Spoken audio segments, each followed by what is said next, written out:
Hello guys, and welcome back to another stripper story time. If you guys want to stick around and watch me recreate this gorgeous makeup look while I tell a stripper story from my 13 years as an exotic dancer, then stick around because this is Dialogue of a Retired Stripper.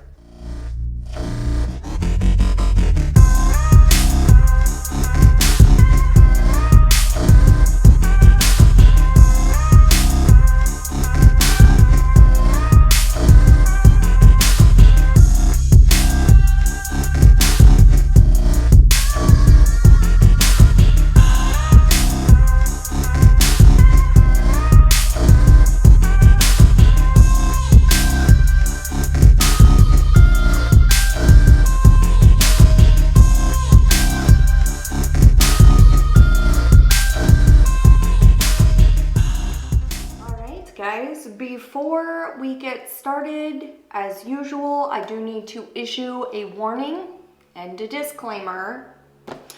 This content is very adult themed and is all about my experiences as a stripper, adult entertainer, whatever you want to call me. My 13 years working in gentlemen's clubs. So, if you guys are under the age of 18, please hit the road, keep it moving, you guys. Now that we have that out of the way, you guys, let's get into today's stripper story time and makeup look. So I'm really feeling the greens today, and I really wish I had more greens to play with, but we are gonna work with what we have, and we are going to... Today's stripper story time is about my trip to the big city of Denver. So if you guys have never been to Denver, Colorado, it is awesome, huge. There's a lot of adult gentlemen's clubs to choose from as far as working is concerned. And I was just really feeling, I didn't want to go all the way out of town because if you guys have watched any of my story times, you would know that going out of town never really seems to end well for me. But I needed a change. I just needed something a little different. And going up to the big city really gave me that change without having to leave town. So I was really, really excited about this. One of my girlfriends that I worked with in the city I lived suggested, hey, a couple of my girlfriends live in Denver, work in Denver, and I really want to go up there and just give it a shot, give it a try, see what it's all about. And I was totally down, you guys. I was like, oh, yes, please. I'm super excited. So we make a plan. We are gonna go up for a whole weekend, right? I make arrangements to have Friday off from school so I can literally just go up and focus on that weekend of making money, right? And I was really excited because the particular establishment that we were gonna go work at was one I had heard really good things about as far as making moolah, right? That was one that I had heard nothing but really good things, and I was like, yes, so excited to go and make that money, right? Because I wasn't doing bad where I was at. I really enjoyed the club I was at. I just needed a change. I need a palate cleanser, right? That is very much where I was at this particular point in time. Up to the big city we go. We audition. Obviously, we got hired or I wouldn't be sharing this stripper story time with you guys. This club in particular is freaking huge. It's a 2-story club, right?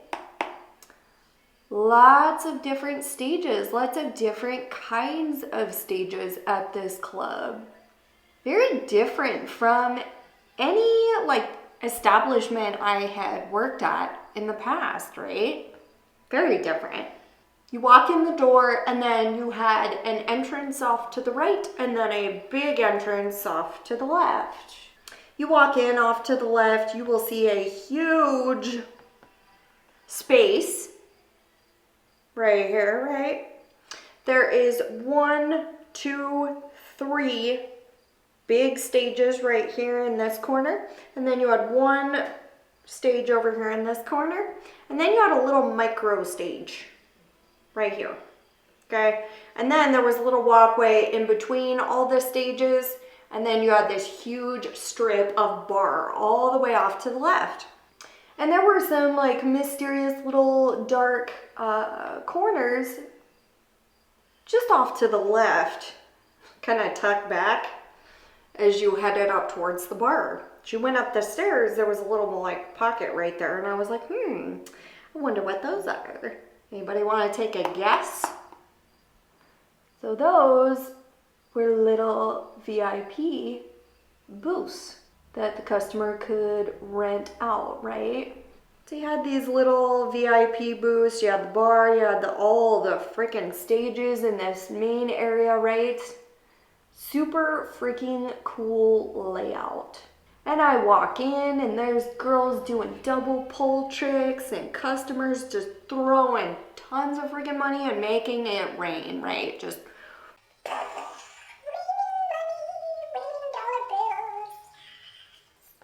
was awesome. I was super excited for this, you guys. I was like, yes, make it rain on me, baby. So we've arrived. We are in the big city in one of the bigger clubs, and I was just like, yes, frick, yes. I'm so ready. Off to the right was like a dark little hallway, right? It was super mysterious. I was like, okay, what's tucked away back there? So you turn off to the right, and there is a really big, short stage. It was very close to the floor, okay? You literally could just walk and then step up, and you were on stage, right? And then they had all these little rolly chairs around the stages. So this was a stage that was more for floor work. It was specifically designed for floor work and getting a little bit closer, more intimate with the clients, right? So then just past that stage, you took a left and you had all these lap dance areas, right? Huge rows of lap dance areas. Is this starting to give you guys any clue as to how massive this establishment was? But wait, we're not done. This is where stuff gets crazy. So there is a second level, as I mentioned.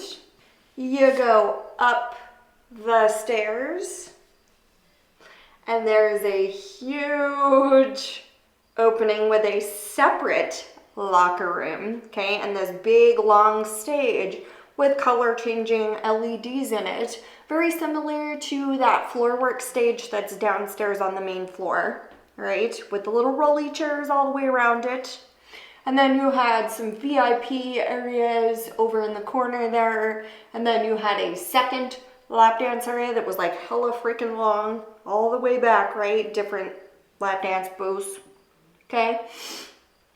And then you had a separate bar upstairs as well. Now the reason that they had these two different levels, it was like a separate club upstairs, okay, was because obviously after 2 o'clock you can go full nude, but the after hours from 2 to 4 was always upstairs, okay? So the after hours stuff was really where you like busted ass and made that money. Because that was when customers were really wanting to drop their money. You know, you're fully nude and everybody's like, ooh, okay, let me just drop some more cash here. So that's kind of what the upstairs was for. Obviously, if the downstairs lap dance area was full, they would allow you to go upstairs. You just couldn't bring alcohol with you, okay?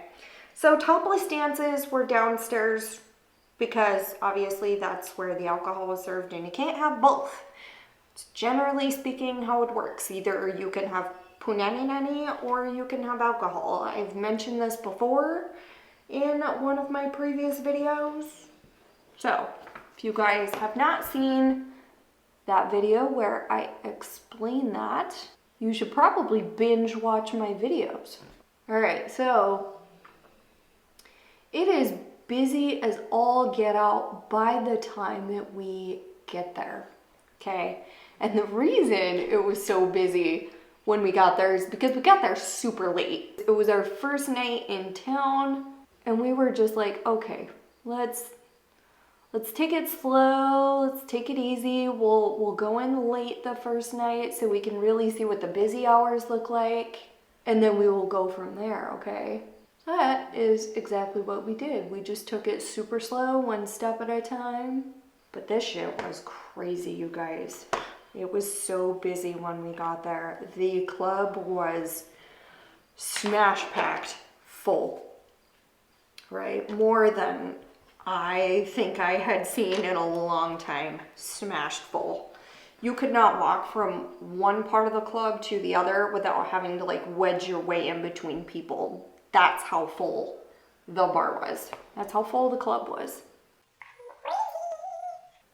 We get dressed out, we audition, get hired, and we immediately start busting, right? We are on rotation, and there are so many flipping stages, you guys. As I had mentioned just a moment ago, there are so many stages, and trying to memorize all these stages, and they didn't just call them, you know, main stage, stage 2, stage 3. They had like fancy names for them.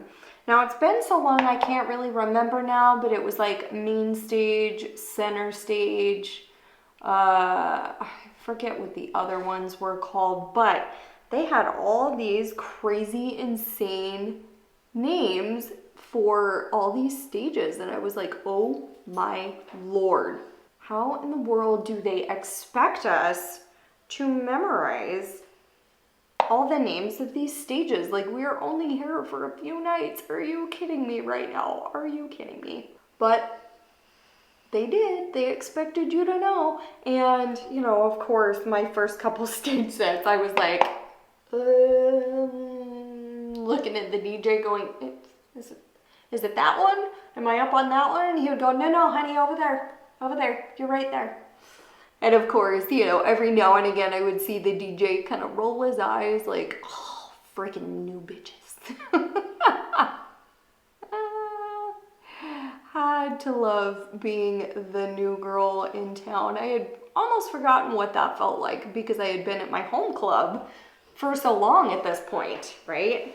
So me and my girlfriend start drinking, you know, we're having a couple here and there and enjoying customers and just really living our best life. Like, that is the best way I can describe it. We're drinking, we're meeting people, we are having fun. And the coolest part about this establishment, and this might give it away for some of you, and if it does, I apologize, but the coolest part about this club is that they had male entertainers on the weekends, right? So it was like a Men of Steel type thing. It was awesome, and it was super, super fun for me to just sit back and watch these male dancers work and see the differences between male stripping and female stripping. I found it very interesting and almost beautiful in a way, just observing the differences between the two dancers, right? Male and female. Believe it or not, they are extremely, extremely different. And I was certainly not used to that, right? Okay, I had not seen that many male dancers at this point. So I was like, huh, well, all right, that's interesting. That's cool. The way they took their clothes off and everything was just super fascinating to me. I don't know. I didn't find it wildly sexual. For me, it was an art form. It was like watching a beautiful ballet, almost.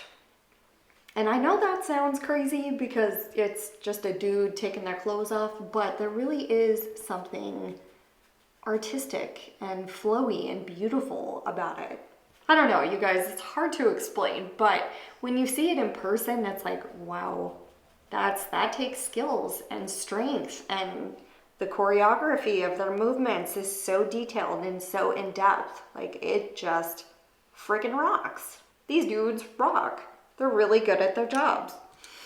So we're sitting back, we're having drinks, we're talking to customers, we are enjoying the male entertainment. You know, I got to know a few of them a little bit in depth, a little bit on a personal level, and they were just super awesome, super cool, super accepting, and just rocked our world, man. They really were freaking cool. So we finally meet some serious spenders, right? Some real big spenders. And we are hanging out at the bar with them because they are just buying shot after shot after shot. And every time we would go on a stage, they would come up, pull out a crap ton of ones and just make it rain on us. Which I didn't really understand because, frankly, I felt like an amateur in Denver compared to any other club I had worked at. These girls, let me just talk about these girls for a second. These girls mean business. They twerk hard, they pull hard, they are badass.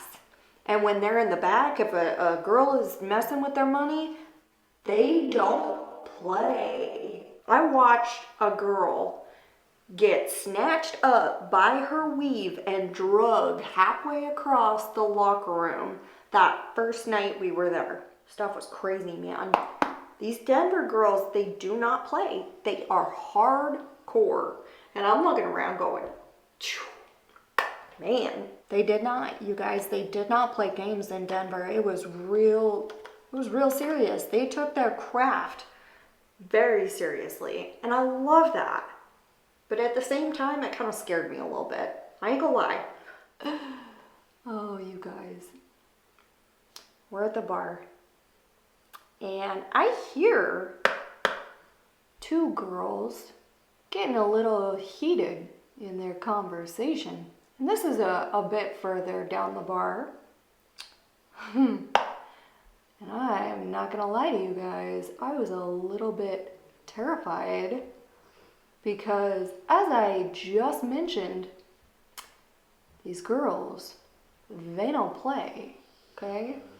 They don't play at all. So these two girls are getting pretty aggressive with one another, right? They're getting pretty mad, pretty heated. And I hear the one gal order a shot real angrily. Okay, the bartender serves it up and they are bantering back and forth, right? And I'm starting to hear a little bit of the argument. Something about this gal owed this other gal some ching-ching. She owed her some money, okay? So she owed her friend money.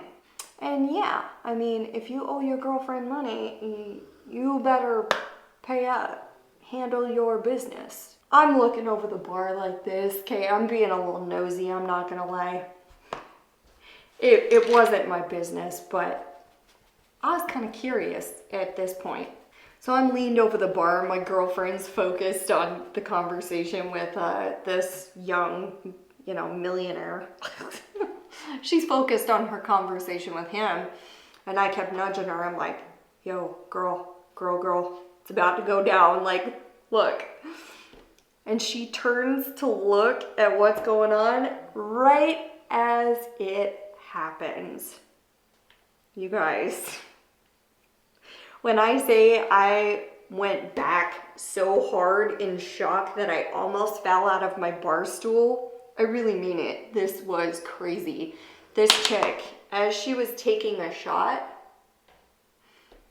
her friend or coworker, associate, whatever she was, goes like this to the bottom of the shot glass, all right?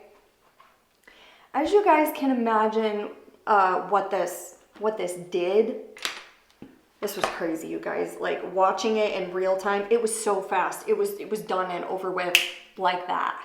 And just blood everywhere and craziness, right? The way that I watched it happen, it was like in slow motion. The one gal went to take a shot, the other gal went like this, slammed the shot glass into this other gal's face. I saw broken teeth, I saw glass shattering, alcohol freaking being spit everywhere. Yikes, man, this stuff was crazy. And then of course, the gal that took a shot glass to the face, bless her heart, man, you guys, I cannot tell you how bad I felt for this chick. I don't care what she did. Nobody freaking deserves that. Like that, it looked so painful, you guys. There was broken teeth and blood and glass everywhere, and she's holding her face like this. I mean, it's bad, you guys. It's really bad. So this gal's like super effed up. She's really messed up. And of course, management comes over, you know, they intervene, they pull the girls apart. The one gal passes out, probably from the sheer pain of it. I can't even imagine what that feels like. She passes out, she collapsed to the floor, and everybody that was at the bar immediately turns and is staring, and this one chick that hit the shot glass into her face, just gets up and walks off like nothing happened. I'm like, are you freaking serious? And management is so busy tending to the injured gal and contacting 911 to get an ambulance there that they paid this other chick no mind.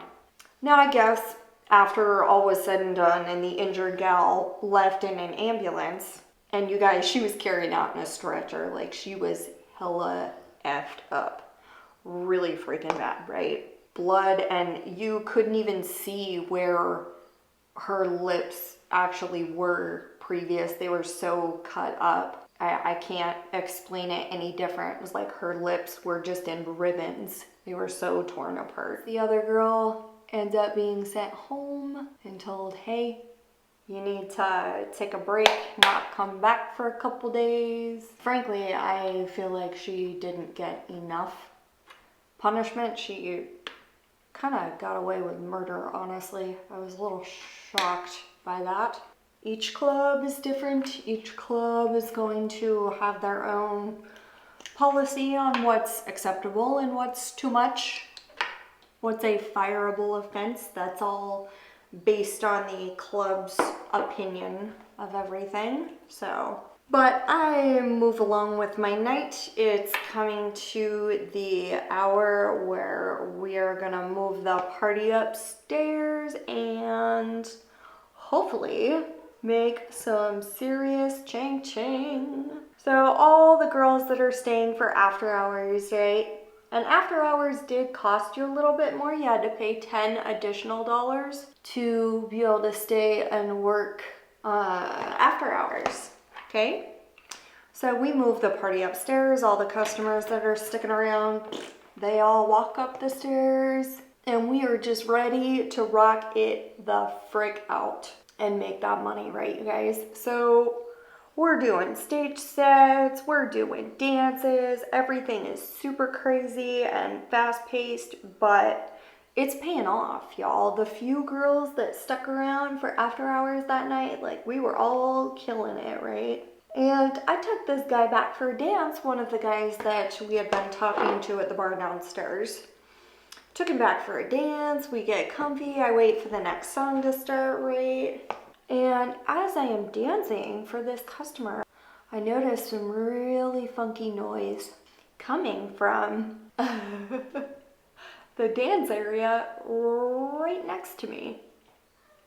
But you know what? I had seen a lot that night as far as how far these girls are willing to go to handle their business. And I knew exactly what I was hearing, okay? Slurping sounds. in the middle of a lap dance area, I think we can all guess what we were hearing, right? But you know, I like my face intact. I did not want to have to make an ER trip that night. It was my first of 3 nights, and I really, seriously, did not want it to end in a crazy hospital escapade. That definitely would not have been the way to start this weekend in Denver, right? No miss. Didn't want to deal with that.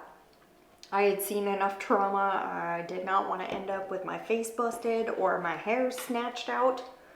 So I minded my own business and I just pretended like I didn't hear it.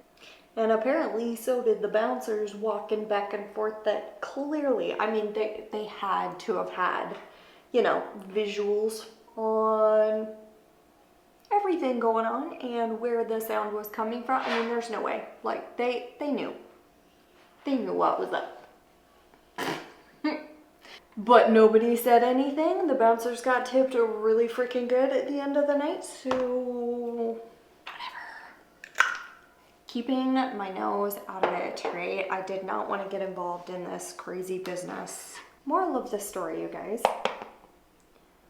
Don't have debt with your fellow dancers. Don't live in debt, because if you live in debt and then you face the person that you owe money to, you might end up with glass shards in your face. Just don't get yourself into that circumstance and situation. All right, it's never gonna be a perfect scenario. You're not always gonna make the right choices when you're trying to navigate your way through being a dancer, but 2 of the biggest lessons I can give you guys that I've learned is definitely mind your own business, okay? If it doesn't involve you, stay out of it. And lesson number 2, don't owe anybody money, okay? Definitely do not, because this entire occasion that I witnessed, this entire big thing that I witnessed, easily could have been avoided. If she hadn't owed that girl money, she would have left the club in one piece and it would have all been fine. So that's the moral of the story. And guys, that is it for today. Just to let you guys know, the rest of my trip in Denver was awesome. I made lots of money, had lots of fun, and yeah, it all went well after that. It was all smooth sailing after that. So if you guys loved today's gorgeous makeup look, please remember, you guys, to let me know it in the comment section down below. And as always, you guys, I'm not a professional makeup artist, so if you guys have recommendations for me on how to make any of my makeup looks better in any way, shape, or form, please, guys, feel free to let me know in the comment sections. I am always open to learning new things, especially if it's going to make things better, okay? So thank you guys so much for joining me, and I will see you guys next week for a brand new dialogue of a retired stripper. Mwah. Bye, guys.